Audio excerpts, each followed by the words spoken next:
Hello everyone, my name is Zane Freed, and today I'm bringing you guys another Star Rail video, this time in regards to some leaks that have been surfacing on Twitter regarding some new characters. These characters all look quite good in terms of their design and their kits and things like that, so I'm just going to go over that, kind of break that down, how I personally feel about their kits and how strong they may be, how weak they may be, and things like that. If leaks isn't something that you're particularly interested in looking at, I would highly advise that you go ahead and just click off of the video, because everything that we're going to be talking about here has not been officially released. But yeah, with that, let's go ahead and look at our first leaked character.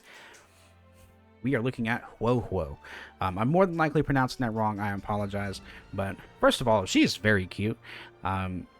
She is a 5-star Wind Abundance character, and it seems like Star Rail is really trying to push out these Abundance characters because they only have 2 at the moment, those being Natasha and Bailu. Because as we know, Luocha is also an Abundance character who hasn't come out yet, of course, and she's also a Wind character, which I believe is sorely needed. I feel like the current Wind characters we have, aren't really fantastic. I mean, Bronya is one of the best characters in the game, but not because of her wind damage. But yeah, so this is Huo Huo. Let's go ahead and take a look at her kit. Also, this is all being sort of published by Pom Pom Archive. They're getting them from a Twitter account called Merlin_Impact. I'll leave Pom Pom Archive's Twitter in the description below so that you guys can go follow them and find this information on Twitter for yourselves. But yeah, so let's take a look at Huo Huo's kit. So her skill is called Soul Talisman Life-Saving Protection, which instantly heals a single ally for a significant amount of HP and heals adjacent allies for a smaller amount of HP. Now, this is a pretty good heal. This is essentially like an AoE heal on a skill, very similar to like Bailu, for example. This is something that Natasha does not have access to, only in the form of her ultimate. So being able to AoE heal in a skill, I think is quite good. But the most important thing about her kit, in my opinion, is her ultimate, which is called Tail, Exorcising Ghosts and Summoning Spirits. She restores energy to all allies except for herself and increases the attack of all allies for 2 turns. Now, being able to regenerate ultimates is very strong. Characters like Ting Yun are already quite highly played and regarded because of their energy regeneration capabilities. And not only does she restore that energy, but she also buffs allies for 2 turns. I think this makes her very strong. This makes her a really good partner for characters such as Jing Yuan. It makes her good partners for any damage dealing character in the game. Seele, Yan Qing, all these sort of DPS, these heavy DPS carry teams are going to more than likely want to run Huo Huo just because of this ultimate. So let's look at her talent as well. So her talent is after using a skill, Huo Huo gains Fate Protection or Spiritual Efficacy. And while active, each ally restores HP or energy at the start of their turn, respectively, and the effects are removed after triggering 10 times. Now, I suspect that because this triggers so many times, the actual amount that you're regenerating may not be very significant. But again, being able to passively regenerate energy for these heavy DPS comps it's very strong.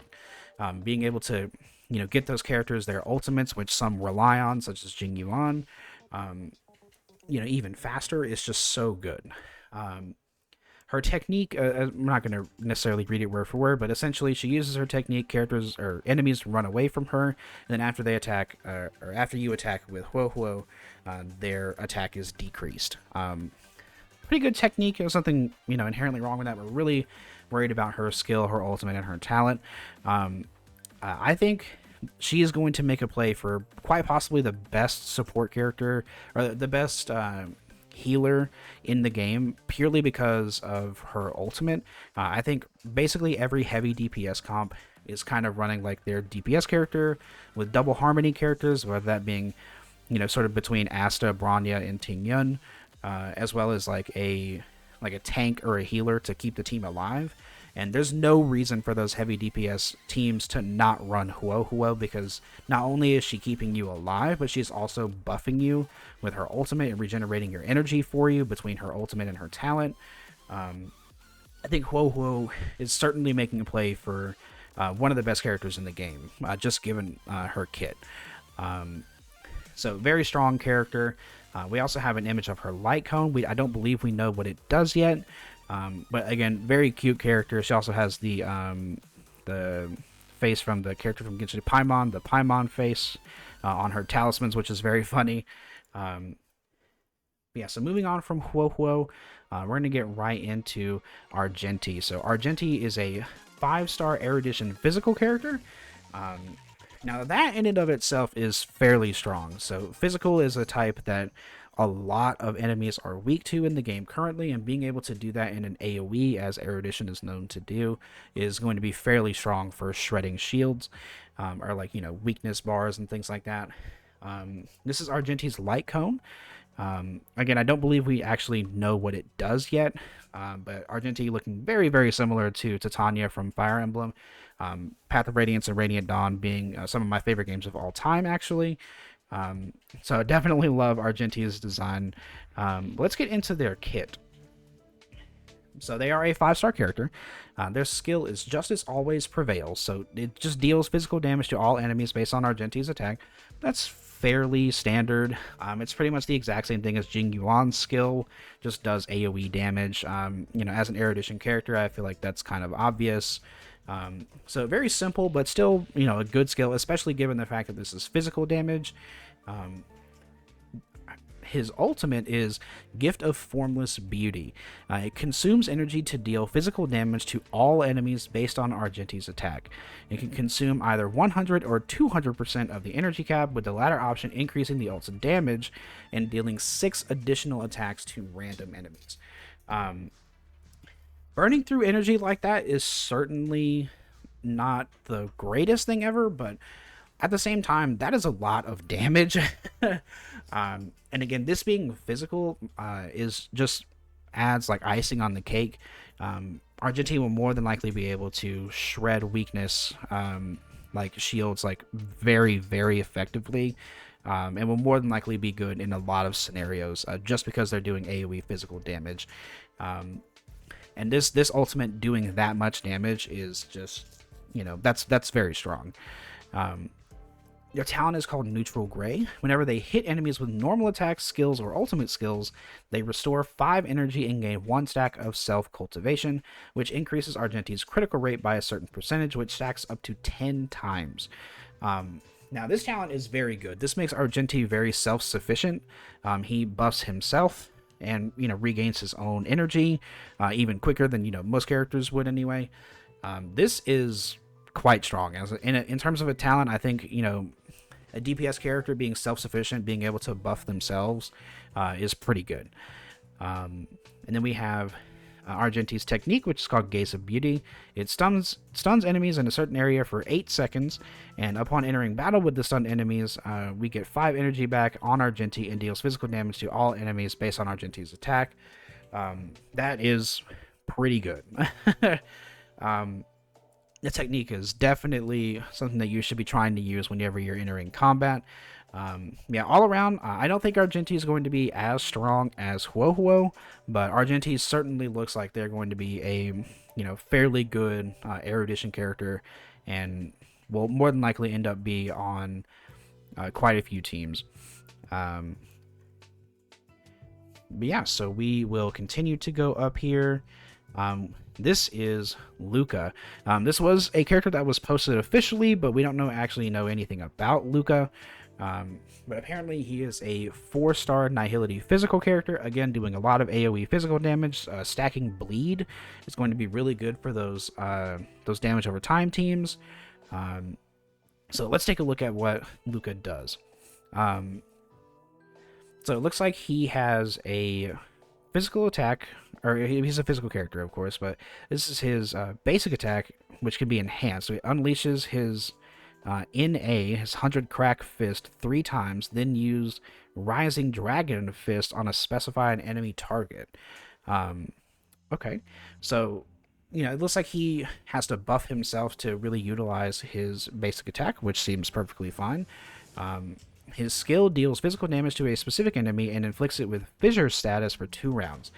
Fissure causes the enemy to receive continuous physical damage. So it looks like he has his own damage over time effect with physical damage, on top of the fact that if he were to break a shield using physical damage, he would get bleed.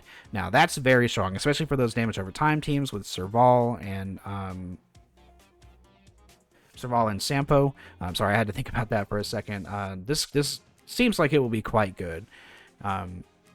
So with his ultimate, he will regain 2 energy and deal physical damage to a specific energy and increase the damage taken by that enemy for 2 turns. Now that is fairly strong, nothing insane. But for those Nihility teams, or those damage over time teams, I think this is going to be quite good for them. And his talent gains energy points after using basic attack or skills, and use them to perform an enhanced basic attack. It also deals additional damage with Rising Dragonfish if the target has Fissure status. So again, very self-sufficient. He applies Fissure to an enemy, he gets those points for his basic attack, and then he basic attacks them to do additional damage. That is pretty good. And his technique attacks a random enemy target at the start of battle and gains an energy point.